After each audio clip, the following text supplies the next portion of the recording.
Hello students, आप सभी का हमारे इस चैनल में स्वागत है। आज मैं आपको इंटरमीडिएट का एक वेरी इंपॉर्टेंट टॉपिक पढ़ाऊंगा और वो है फिजिक्स का वेरी इंपॉर्टेंट टॉपिक मीटर सेतु। क्या? मीटर सेतु। तो आज हम सीखेंगे मीटर सेतु होता क्या है, इसके कार्य क्या होता है, सिद्धांत क्या होते हैं, इसके फार्मूले क्या लगते हैं, इसके बारे में आज हम लोग सीखेंगे। तो अब हम समझ लेते हैं, ठीक है।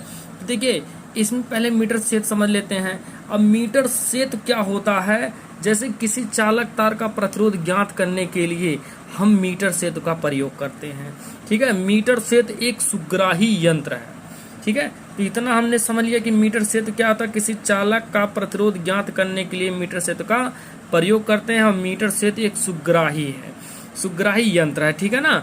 अब हम समझ लेते हैं इसकी सिद्धांत क्या होता है। तो देखो, जो मीटर सेतु है इसको याद रखे रहेगी, ये मीटर सेतु है। मीटर सेतु का सिद्धांत क्या है, ये व्हीटस्टेन सेतु के सिद्धांत पर आधारित है। किसके?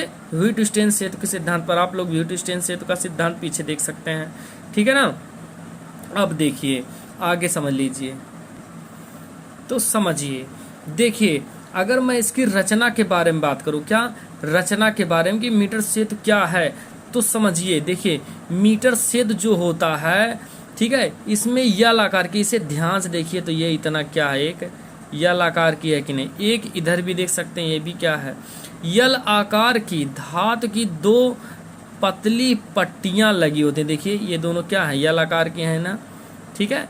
और जिन पर 1 मीटर लंबा मैग्नीन का तार कसा होता है। देखिए, ये यल आकार की दो धातु की पतली पट्टियां होती हैं और इन पर यहाँ देखिए एक बिंदु यहाँ और एक बिंदु यहाँ। देखिए, बिंदु ए और सी, देखिए यहाँ पर 1 मीटर का लंबा तार लगा हुआ है कि नहीं, जो मैग्नीन का होता है उसे कस देते हैं, ठीक है, यहाँ पर वोल्टेज की तरह।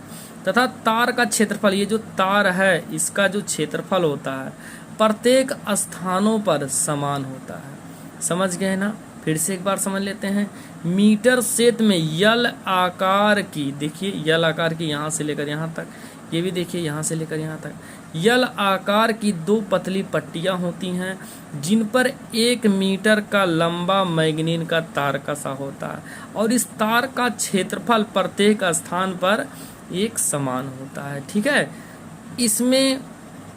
इसमें क्या होता है, एक तीसरी पट्टी भी लगी होती है। यहाँ देख लीजिए, एक तीसरी पट्टी लगी हुई है, कैपिटल डी।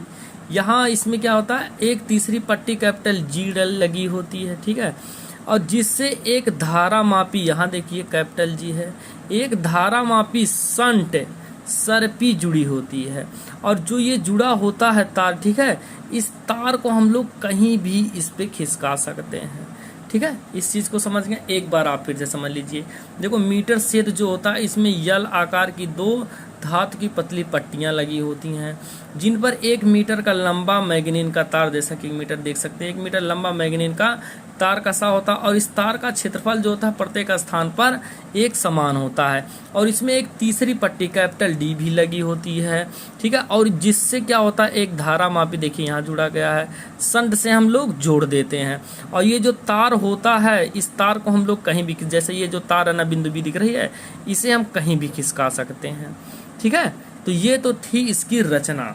अब हम समझ लेते हैं कि क्रिया विधि आखिर ये कार्य कैसे करता है, ठीक है। तो जिस तार का प्रतिरोध हमें ज्ञात करना होता है सी और डी के बीच में, अर्थात कैपिटल एस के स्थान पर रख देते हैं, ठीक है।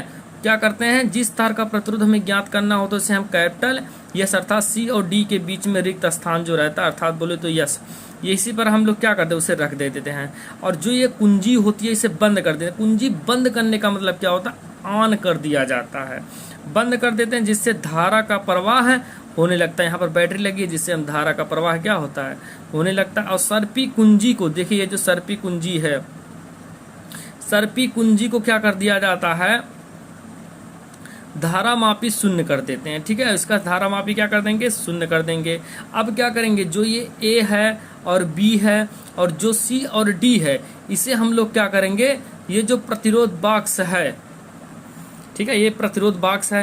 देखिए, जो ए और बी है और सी और डी है, इनका जो प्रतिरोध होगा उसे हम क्या करेंगे, ठीक, मतलब ए और बी की बात करें और बी और सी की बात करें, इनकी लंबाइयाँ हम लोग मीटर सेतु में क्या कर लेते हैं, माप लेते हैं। ठीक है, उसके बाद हम ह्यूट-स्टैंड सेतु का पालन करके विशिष्ट प्रतिरोध की जो फार्मूले होते हैं आर बराबर, ठीक है, रो यल अपान ए, उसी से हम लोग क्या करेंगे, उसका फार्मूला निकाल लेंगे। तो अब हम पहले इतना हिंदी समझ लेते हैं ताकि आप फिगर तो पूरी तरीके से समझ गए, उसके बाद हम लोग फार्मूला प्रूफ कर लेंगे। ठीक है, देखिए ये है मीटर सेत। मीटर सेत क्या होता है, किसी चालक का प्रतिरोध ज्ञात करने के लिए मीटर सेत का प्रयोग करते हैं। मीटर सेत एक सुग्राही यंत्र है। ठीक है, सिद्धांत अगर देखें तो यह ह्यूट-स्टैंड सेतु के सिद्धांत पर आधारित होता है। अब इसका हम रचना देख लेते हैं।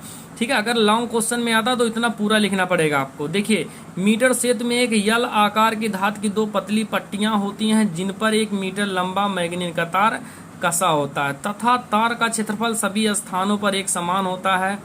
इसमें एक तीसरी पट्टी कैपिटल जी जुड़ी होती है जिससे एक धारा मापी जी संट सर्पी कुंजी होती है। इसे हम तार पर कहीं पर भी खिसका सकते हैं। ठीक है, जैसा कि मैंने आपको फिगर में सिखाया।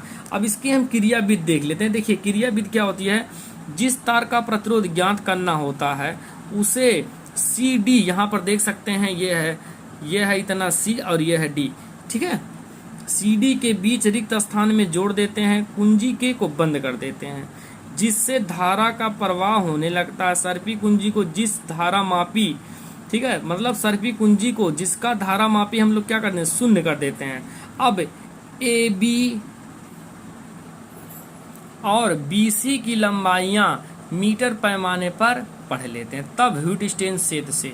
देखिए ए बी का प्रतिरोध अगर हम लोग निकालें तो यहाँ ध्यान से देख लीजिए ए बी का प्रतिरोध क्या है। और देखिए ए बी का प्रतिरोध है P और B और C का प्रतिरोध है Q। तो अब हम लोग क्या करेंगे, इससे P और Q का प्रतिरोध ज्ञात करेंगे। देखिए समझिए, ये है हमारा AB का प्रतिरोध, तो P था, ये है रो, क्या है रो, क्योंकि हम लोग फार्मूला जो जानते हैं R बराबर रो यल बाई ए। लेकिन इस बार प्रतिरोध हमारा इसका P है AB का, तो रो अपने स्थान पर, इसमें कोई चेंजिंग नहीं होगा, यल बटे ए। ये यल जो है तार की लंबाई, ए जो है उसका क्षेत्रफल है। BC का प्रतिरोध हमने देखा था Q है, लेकिन अगर हम उसकी लंबाई देखें जैसे ये तो रो है अपना, ठीक है, 100 माइनस यल देख लेते हैं।